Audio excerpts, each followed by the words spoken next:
नमस्कार good morning everyone मो आर्या आज गुरुत्वपूर्ण खबर गुड़िक आपण मानक जणाइबी न्यूज गुड़िक भल लगे निश्चित भाव गोटे लाइक करी चैनल को सब्सक्राइब करदेवे। तो चलतु आज गुरुत्वपूर्ण खबर गुड़िक उपरे नजर पकाइबा।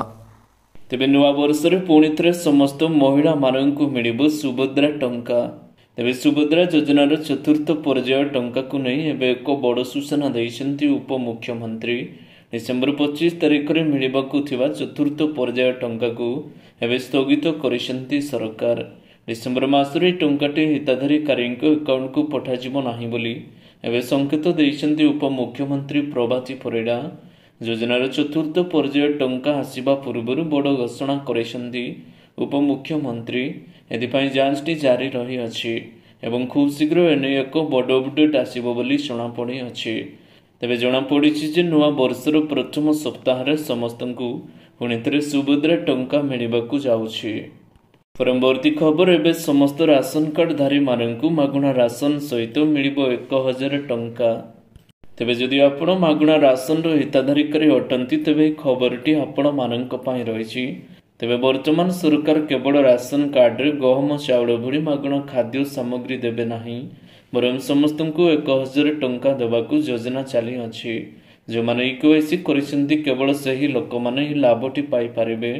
एथिपाई समस्त हिताधिकारी मानू किछि शर्त पूरण करबाकू पड़िबो। गणमाध्यम रिपोर्ट अनुसार नुआ वर्षरू ए राशिटी ग्रहण करबा घोषणा करा जिवो। तेबे जो माने पर्यंत इक्वेसी करि नांती से माने इक्वेसी करबा बाध्यतामूलक रहिछि। तेबे एसबीआई स्वल्प संचय योजना निवेश लगी खूब कम रही है द्वारा प्रत्येक वर्ग निवेश करने को सक्षम होते से आपण को अधिक रिटर्न टी मिलता है। यार हिसाबटी जाना जरूरी रही। योजना जदि प्रति मासरे जड़े 1000 टंका संचय करती तेबे एक वर्ष ताहा 12000 टंका हेबो। एभली भाव में आपण अकाउंट 5 वर्ष मध्य 60000 टंका जमा हेबो जो बैंक आपण को 6.5 सुध हार प्रदान करिबो। एही सुधर हारटी हिसाब कले आपण को प्राय 10,999 टंका मिलिबो अर्थात 11,000 टंका आपण को मिलिबो। एभली भाव में आपण मोट संचय एवं रिटर्न टंका 70,999 टंका हेबो। परवर्ती खबर बंगोपसागर में सृष्टि है लघुचाप प्रबल वर्षा नहीं सतर्क सूचना जारी। तेबे राज्य में शीतर लहरीटी रहिबो। झारसुगुड़ा सुंदरगढ़ अनुगुड़ एपरी परिस्थिति जारी रहिबो। भारतीय पाणीपाग विभाग एभली पूर्वानुमानटी करेछि। आसंता 24 घंटे दक्षिण पूर्व बंगोपसागर में एक लघुचाप क्षेत्रटी सृष्टि हेबो बोली जणा पड़िछि। तमिलनाडु केरल प्रबल वर्षार आशंका रही। आंध्र प्रदेश कांबा स्थान में वर्षा हेबो। लघुचाप प्रभाव में ओडिशा 17 तारिख बा मंगलवार अर्थात आज कांबा किछि स्थान में वर्षा हेबो। कोरापुट गजपति गंजाम पुरी रायगड़ा केन्दुझर मयूरभंज किछि स्थान में हालुकारू मध्यम धरणर वर्षा हेबो बोली जणा पड़िछि। सेहिपरि 18 तारिख दक्षिण ओडिशार विभिन्न स्थान में मध्य वर्षा हेबो बोली जणा पड़ी अछि। परवर्ती खबर पीएम आवास घर योजना समस्त को मिलिबो पक्का घर। तेबे उभय ग्रामांचल एवं सहरांचल पर सरकार यह योजनाटी चलाउछन्ती। ग्रामांचल रोथिबा लोक माननकु स्थायी घर निर्माण पाई 1,20,000 टंका दिया जाउअछि।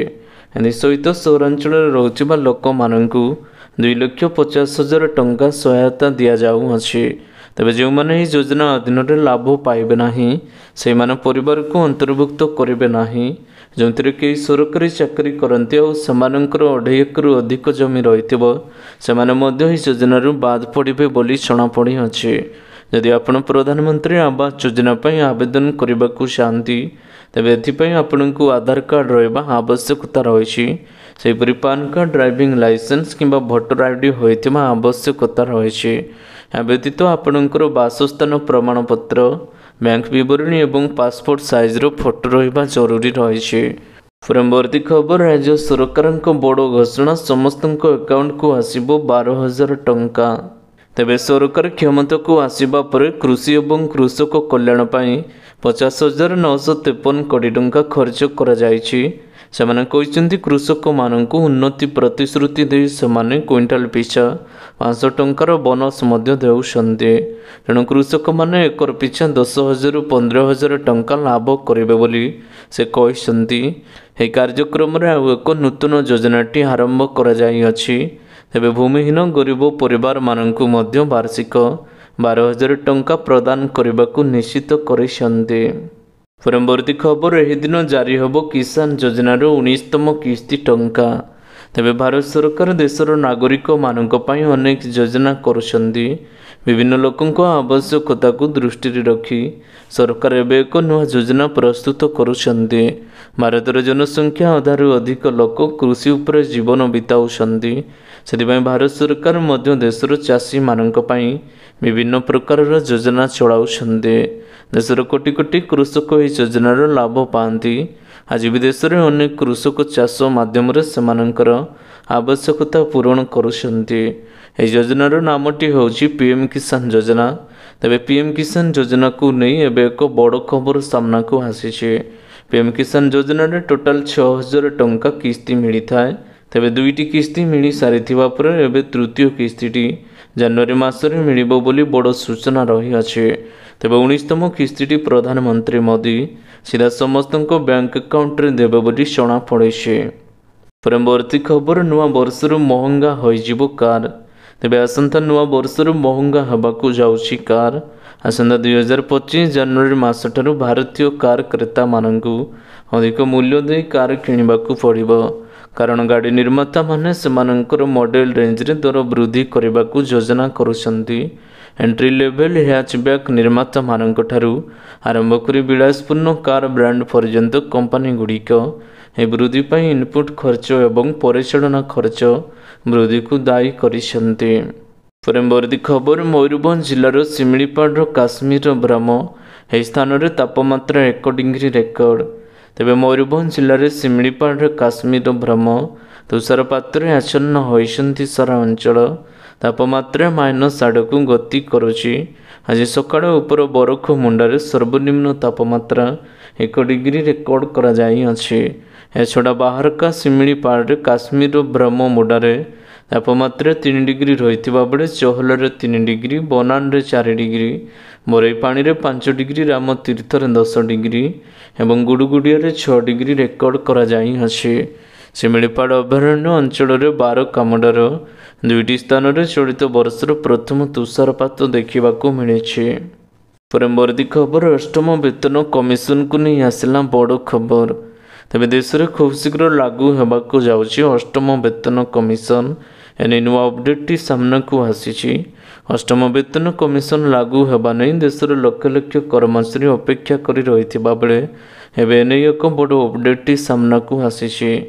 8ମ ବେତନ କମିଶନ ଲାଗୁ କରିବାକୁ ନେଇ କେନ୍ଦ୍ର ସରକାର ଏବେ ଏକ ବଡ଼ ଘୋଷଣା କରିପାରନ୍ତି।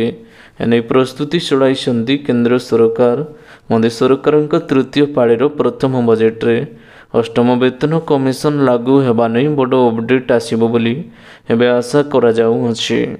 ପରବର୍ତ୍ତୀ ଖବର, ଗର୍ଜିଲେ ଅଙ୍ଗନବାଡ଼ି କର୍ମୀ, ଶୁଣିବେ କି ସରକାର ଜାଣନ୍ତୁ। ତେବେ ରାଜଧାନୀରେ ଗର୍ଜିଛନ୍ତି ଅଙ୍ଗନବାଡ଼ି କର୍ମୀ। ମିଶନ ଶକ୍ତି କର୍ମୀଙ୍କ ପରେ ଅଙ୍ଗନବାଡ଼ି କର୍ମୀଙ୍କ ଗର୍ଜନ। ସରକାରୀ କର୍ମଚାରୀ ମାନ୍ୟତା ସହିତ ବିଭିନ୍ନ ଦାବିକୁ ନେଇ 50,000ରୁ ଅଧିକ କର୍ମୀ ଏବଂ ସହାୟକା ଲୟର PMGରେ ବିକ୍ଷୋଭ ପ୍ରଦର୍ଶନ କରିଛନ୍ତି। ବହିଷ୍କାର ହୋଇଥିବା କର୍ମୀମାନଙ୍କୁ ପୁନଃ ନିଯୁକ୍ତି ସହିତ ଗରମ ରନ୍ଧା ଖାଦ୍ୟ ମଧ୍ୟ ବୃଦ୍ଧି ପାଇଁ ଦାବି କରିଛନ୍ତି। 3 ମାସ ମଧ୍ୟରେ ଦାବି ପୂରଣ ନହେଲେ ମାର୍ଚ୍ଚରୁ କାର୍ଯ୍ୟ ବନ୍ଦ ଏବଂ ଆନ୍ଦୋଳନ କରିବାକୁ ଚେତାବନୀ ଦେଇଛନ୍ତି ଅଙ୍ଗନବାଡ଼ି କର୍ମୀ। ସେପଟେ ଆନ୍ଦୋଳନ କରିବା ପୂର୍ବରୁ ପ୍ରଥମେ ସରକାରଙ୍କ ସହିତ ଆଲୋଚନା କରିବାକୁ କହିଛନ୍ତି ଉପମୁଖ୍ୟମନ୍ତ୍ରୀ ପ୍ରଭାତୀ ପରିଡ଼ା। ପରବର୍ତ୍ତୀ ଖବର, ଭାରତରେ ମହଙ୍ଗା ହେବ ନେସ୍ଲେ ଉତ୍ପାଦ। ତେବେ ଭାରତକୁ ଦେଇଥିବା FNA ମାନ୍ୟତାକୁ ସୁଇଜରଲ୍ୟାଣ୍ଡ ହଟାଇ ଦେଇଛି। ନେସ୍ଲେ ବିରୋଧରେ ଭାରତୀୟ କୋର୍ଟଙ୍କ ରାୟ ପରେ ସୁଇଜରଲ୍ୟାଣ୍ଡ ପ୍ରତିକ୍ରିୟାଶୀଳ ଉଠିଅଛି। ଏହାର ଜବାବ ଦେବାକୁ ଯାଇ ଭାରତକୁ ଦିଆଯାଇଥିବା FNA ମାନ୍ୟତା ପ୍ରତ୍ୟାହାର କରିନେଇଛି ସୁଇଜରଲ୍ୟାଣ୍ଡ। ଏହି ପଦକ୍ଷେପ ୟୁରୋପୀୟ ରାଷ୍ଟ୍ରଗୁଡ଼ିକରେ କାର୍ଯ୍ୟ କରୁଥିବା ଭାରତୀୟ କମ୍ପାନୀମାନଙ୍କ ଉପରେ ପ୍ରତିକୂଳ ଟିକସ ପ୍ରଭାବ ପକାଇବା ପୂର୍ବରୁ ଏବେ ଭାରତୀୟ ଗ୍ରାହକ ଏହାର ପ୍ରଥମ ଶିକାର ହେବାକୁ ଯାଉଛନ୍ତି। ଆଗକୁ ଭାରତରେ ସୁଇସ୍ କମ୍ପାନୀ ନେସ୍ଲେର ଉତ୍ପାଦ ମହଙ୍ଗା ହେବ। ଏମିତିକି ଭାରତୀୟ ଘରେ ଜଣେ ପରିଚିତ ମ୍ୟାଗି ଜାନୁଆରୀରୁ ମହଙ୍ଗା ହେବ। ଆମ ଦେଶରେ ମ୍ୟାଗି ମହଙ୍ଗା ହେବା ପଛରେ ଭାରତ ଏବଂ ସୁଇଜରଲ୍ୟାଣ୍ଡ ମଧ୍ୟରେ 1994 ମସିହାରେ ହୋଇଥିବା ଏକ ରାଜିନାମା ଦାୟୀ ରହିଛି। ପରବର୍ତ୍ତୀ ଖବର ଜାନୁଆରୀ 14 ତାରିଖରୁ ଭିତରକନିକା ବନ୍ଦ। ତେବେ ଭିତରକନିକା ଜାତୀୟ ଉଦ୍ୟାନରେ ପ୍ରଭାବିତ ନଦୀ କୂଳରେ ବସବାସ କରୁଥିବା ବଉଳା କୁମ୍ଭୀରମାନଙ୍କ ଗଣନା କାର୍ଯ୍ୟ ଆସନ୍ତା ଜାନୁଆରୀ 14 ତାରିଖରେ ଆରମ୍ଭ ହୋଇ 22 ତାରିଖ ଶେଷ ହେବ। ଏଥିପାଇଁ ଦେଶ ବିଦେଶରୁ ଆସୁଥିବା ପର୍ଯ୍ୟଟକମାନଙ୍କୁ ଏହି ସମୟରେ ପରିଭ୍ରମଣ ପାଇଁ ନିଷିଦ୍ଧ କରାଯାଇଅଛି। ଫଳରେ ପର୍ଯ୍ୟଟକମାନଙ୍କ ମଧ୍ୟରେ ନୈରାଶ୍ୟ ଭାବ ଦେଖାଯାଇଛି। ବଉଳା କୁମ୍ଭୀର ବିଶାରଦ ଡକ୍ଟର ସୁଧାକର କର, ରାଜନଗର ଡିଏଫ୍ଓ ଏବଂ ସୁଦର୍ଶନ ଗୋପୀନାଥ ଯାଦବଙ୍କ ପ୍ରତ୍ୟକ୍ଷ ତତ୍ତ୍ୱାବଧାନରେ ଏହି ଗଣନାଟି କରାଯିବ। ସୂଚନାଯୋଗ୍ୟ, ଜାତୀୟ ଉଦ୍ୟାନରେ ପ୍ରଭାବିତ ନାଳ ଏବଂ ନଦୀକୁ ସଂଯୋଗ କରୁଥିବା ସ୍ଥାନଗୁଡ଼ିକରେ ବଉଳା କୁମ୍ଭୀରଙ୍କ ଗଣନା କରାଯିବ। ପରବର୍ତ୍ତୀ ଖବର ଆଧାର କାର୍ଡଧାରୀମାନଙ୍କ ପାଇଁ ବଡ଼ ଖବର। ଫ୍ରିରେ ଆଧାର ଅପଡେଟ୍ ତାରିଖ ବଢ଼ିଲା। ତେବେ ଯଦି ତୁମେ ଆଧାର ଅପଡେଟ୍ କରିବାକୁ ଚାହୁଁଛ, ତେଣୁ ଆପଣମାନଙ୍କ ପାଇଁ ଏବେ ଏକ ଭଲ ସୁଯୋଗ ରହିଛି। UIDAI ଦ୍ୱାରା ଆପଣଙ୍କୁ ଏକ ସୁଯୋଗ ଦିଆଯାଉଅଛି। ଅବଶ୍ୟ ଏହା ପୂର୍ବରୁ ଏହାର ସମୟସୀମା 14 ଡିସେମ୍ବର ପର୍ଯ୍ୟନ୍ତ ରହିଥିଲା, କିନ୍ତୁ ବର୍ତ୍ତମାନ ଏହାକୁ UIDAI ଦ୍ୱାରା ବୃଦ୍ଧି କରାଯାଇଛି। UIDAI ମାଗଣାରେ ଆଧାର ଅପଡେଟ୍ ପାଇଁ ତାରିଖ ଲାଇନ୍କୁ 14 ସେପ୍ଟେମ୍ବରରୁ 6 ମାସ ପର୍ଯ୍ୟନ୍ତ ବୃଦ୍ଧି କରିଛି। ଏହାର ଅର୍ଥ ହେଉଛି ଯେ ବର୍ତ୍ତମାନ ଆପଣ ଜୁନ୍ 14, 2025 ପର୍ଯ୍ୟନ୍ତ ମାଗଣାରେ ଏହି ଅପଡେଟ୍ଟି କରିପାରିବେ। ଯଦି ଆପଣ ମଧ୍ୟ UIDAIରୁ ମାଗଣା ଆଧାର ଅପଡେଟ୍ ସେବା ପାଇବାକୁ ଚାହୁଁଛନ୍ତି, ତେବେ ଆଧାର କାର୍ଡ଼ର ଅଫିସିଆଲ ୱେବସାଇଟ୍ myadhar.uidi.gov.in ଯାଇ ଆପଣମାନେ ମଧ୍ୟ କରିପାରିବେ। ପରବର୍ତ୍ତୀ ଖବର ଖାଉଟିଙ୍କୁ ଆଶ୍ୱସ୍ତି। ନଭେମ୍ବରରେ ପାଇକାରୀ ମୁଦ୍ରାସ୍ଫୀତି 1.98%କୁ ଖସିଲା। ତେବେ ପାଇକାରୀ ମୁଦ୍ରାସ୍ଫୀତିରେ ହ୍ରାସ। ସୋମବାର ଜାରି ସରକାରୀ ତଥ୍ୟ ଅନୁଯାୟୀ ନଭେମ୍ବର ପାଇକାରୀ ମୁଦ୍ରାସ୍ଫୀତି 1.98%କୁ ଖସି ଆସିଛି। ଖାଦ୍ୟ ସାମଗ୍ରୀ ବିଶେଷ କରି ପନିପରିବା ଦାମରେ ହ୍ରାସ କାରଣରୁ ପାଇକାରୀ ମୁଦ୍ରାସ୍ଫୀତିରେ ହ୍ରାସ ଦେଖିବାକୁ ମିଳିଛି। ଏହା ପୂର୍ବରୁ ଅକ୍ଟୋବର ମାସରେ ପାଇକାରୀ ମୁଦ୍ରାସ୍ଫୀତି 2.36% ରହିଥିଲା, ଯେତେବେଳେ କି 2023 ନଭେମ୍ବରରେ ଏହା କେବଳ 0.39% ରହିଥିଲା। ପରବର୍ତ୍ତୀ ଖବର ପ୍ରାଇମେରୀ ସ୍କୁଲରେ ସାମିଲ ହେବ AIର ପାଠ୍ୟକ୍ରମ। ତେବେ ଚୀନ ନିଜର ପ୍ରାଥମିକ ଏବଂ ମାଧ୍ୟମିକ ବିଦ୍ୟାଳୟଗୁଡ଼ିକରେ ପାଠ୍ୟକ୍ରମରେ କୃତ୍ରିମ ବୁଦ୍ଧିମତ୍ତା ଆର୍ଟିଫିସିଆଲ ଇଣ୍ଟେଲିଜେନ୍ସକୁ ଏବେ ସାମିଲ କରିବାକୁ ଆଦେଶ ଦେଇଛି। ମନ୍ତ୍ରାଳୟ କହିଛି, ଏ ଯେମିତି ପିଲାଙ୍କର ଏକ ସେନା ପ୍ରସ୍ତୁତ କରିବାକୁ ଚାହୁଁଛି, ଯେ କେବଳ ଟ୍ୟାଲେଣ୍ଟେଡ୍ ହେବା ସହ ଟେକ୍ନିକାଲ ଯୁଦ୍ଧ ଏବଂ ChatGPTର ଯୁଗରେ ନିଜକୁ ଦକ୍ଷ କରିପାରିବେ। ଗତ ସପ୍ତାହରେ ଜାରି ମନ୍ତ୍ରଣାଳୟର ସର୍କୁଲାର ଅନୁସାରେ ଶିକ୍ଷା ମନ୍ତ୍ରଣାଳୟ ସ୍କୁଲଗୁଡ଼ିକ ଏନେଇ ଶିକ୍ଷାରେ ସୁଧାର ଆଣିବା ପାଇଁ ଏବେ କହିଛି କି ଚୀନର ଅଭିନବ ପ୍ରତିଭାକୁ ନେଇ ଭବିଷ୍ୟତର ଦାବିକୁ ପୂରା କରାଯାଇପାରିବ। ପରବର୍ତ୍ତୀ ଖବର ମ୍ୟାଗିର ଦର ବଢ଼ିବ। ମ୍ୟାଗି ଲଭରମାନଙ୍କ ପାଇଁ ବଡ଼ ଖବର। ତେବେ ଭାରତୀୟ ତଥା ଆଜିକାଲି ଯୁବପିଢ଼ିମାନଙ୍କର ସବୁଠାରୁ ପସନ୍ଦିଦା ଖାଦ୍ୟ ମ୍ୟାଗି। ମାତ୍ର କେଇଟା ମିନିଟରେ ପ୍ରସ୍ତୁତ ଏହି ନୁଡଲ୍ସ ବର୍ତ୍ତମାନ ଲୋକଙ୍କ ଜୀବନରେ ଏବେ ଏକ ନୂଆ ଅଂଶ ପାଲଟିଅଛି। ତେବେ କହି ରଖୁଛୁ ଯେ ମ୍ୟାଗି ମହଙ୍ଗା ହେବାର କାରଣ ହେଉଛି 1994 ମସିହାର ଭାରତ ଏବଂ ସୁଇଜରଲ୍ୟାଣ୍ଡ ମଧ୍ୟରେ ସ୍ୱାକ୍ଷରିତ ଡବଲ୍ ଟାକ୍ସେସନ୍ ଏଭିଡେନ୍ସ ଚୁକ୍ତିନାମା। ଏହି ଅନୁଯାୟୀ ମୋଷ୍ଟ ଫେଭରେଟ୍ ନେସନ୍ MFN ଧାରାକୁ ସ୍ଥଗିତ ରଖିବା। ପ୍ରକୃତରେ ଜାନୁଆରୀ 1, 2025ରୁ ସୁଇଜରଲ୍ୟାଣ୍ଡ ଏହି ଧାରାକୁ ସ୍ଥଗିତ ରଖିବାକୁ ନିଷ୍ପତ୍ତି ନେଇଛି। ପରବର୍ତ୍ତୀ ଖବର ଡିସେମ୍ବର 22 ତାରିଖରେ ହେବ ଆସିଷ୍ଟାଣ୍ଟ ଆନାଲିଷ୍ଟ ଏବଂ ଲାଇବ୍ରେରିଆନ୍ ପଦର ମୁଖ୍ୟ ଲିଖିତ ପରୀକ୍ଷା। ତେବେ ଆସନ୍ତା 22 ତାରିଖ ଦିନ ଆସିଷ୍ଟାଣ୍ଟ ଆନାଲିଷ୍ଟ ଏବଂ ଲାଇବ୍ରେରିଆନ୍ ପ୍ରିଲିମିନାରୀ ପଦର ପ୍ରିଲିମିନାରୀ ପରୀକ୍ଷା ଅନୁଷ୍ଠିତ ହେବ। ଭୁବନେଶ୍ୱର ପରୀକ୍ଷା କେନ୍ଦ୍ରରେ OMR ମୋଡ୍ରେ ଏହି ପରୀକ୍ଷା କରାଯିବ। ଏହି ଦୁଇଟି ପଦ ପାଇଁ ଆବେଦନ କରିଥିବା ପ୍ରାର୍ଥୀମାନେ ଓଡ଼ିଶା ଲୋକସେବା ଆୟୋଗର ଅଫିସିଆଲ ୱେବସାଇଟ୍କୁ ଯାଇ ଆସନ୍ତା 16 ତାରିଖ ପରଠାରୁ ନିଜ ନିଜର ଆଡମିଟ୍ କାର୍ଡ଼ଟି ଡାଉନଲୋଡ୍ କରିପାରିବେ। 22 ତାରିଖ ଦିନ ସକାଳ 10:30ରୁ 12ଟା ପର୍ଯ୍ୟନ୍ତ ଆସିଷ୍ଟାଣ୍ଟ ଆନାଲିଷ୍ଟ ପଦର ମୁଖ୍ୟ ଲିଖିତ ପରୀକ୍ଷାଟି ଅନୁଷ୍ଠିତ ହେବ। କମ୍ପଲସରି ପେପର ମୋଟ 100ଟି ପ୍ରଶ୍ନ ରହିବ ଏବଂ ତାହା 200 ମାର୍କ ବିଶିଷ୍ଟ ହେବ। ସେହିପରି ସେହିଦିନ 3ଟାରୁ 4:30 ପର୍ଯ୍ୟନ୍ତ ଲାଇବ୍ରେରିଆନ୍ ପଦର ମୁଖ୍ୟ ଲିଖିତ ପରୀକ୍ଷାଟି ଅନୁଷ୍ଠିତ ହେବ। ପରବର୍ତ୍ତୀ ଖବର 1 ଲକ୍ଷ କ୍ଷତିପୂରଣ ଦେବ ଏୟାର ଇଣ୍ଡିଆ। ତେବେ ବିମାନ ସେବା ଯୋଗାଉଥିବା ଏୟାର ଇଣ୍ଡିଆକୁ କଟକ ଖାଉଟି ଅଦାଲତ 1 ଲକ୍ଷ ଟଙ୍କାର କ୍ଷତିପୂରଣ ଦେବାକୁ ଆଦେଶ ଦେଇଛି।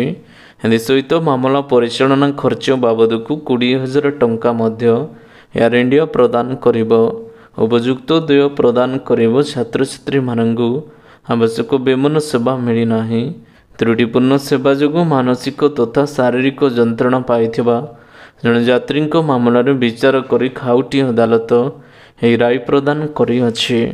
परवर्ती खबर पुणी एमएसपी दाबी आज कृषकों ट्रैक्टर मार्च तेबे थमुनी कृषकों आक्रोश आज कृषक ट्रैक्टर मार्च आज ट्रैक्टर रैली रे बाहरी हजार हजार कृषक एमएसपी ग्यारंटी एवं कृषकों सुरक्षा नहीं आज ट्रैक्टर रैली रे बाहरिले गर्जिबे चाषी पंजाब बाहर ही ट्रैक्टर रैली करेबे बोली कृषक संगठन घोषणा करथिले। सेबरे आसंता 18 तारिख रे पंजाब रे रेलर आह्वान दैछन्ती कृषक संगठन पंजाब रे समस्त चाषी को अपील करे ही रेल रोकरे सामिल हेबाकू अपील करिसेंती कृषक संगठन। तेबे आशा करुछि आजिर गुरुत्वपूर्ण खबर गुड़िक आपण मानकू निश्चित भाव में भल लगिथिबो। सदी भल लगी था वीडियो को गोटे लाइक करंतु एवं चैनल को सब्सक्राइब करबा पई बिल्कुल भी भूलंतु नाही। आपण को भल पाइबा स्वरूप वीडियो को शेयर कर देबे। पुणी देखा हबो लेटेस्ट अपडेट रे सेते बेलु पर्यंत विदाय नौसी। Vande Mataram. Take care. Bye bye.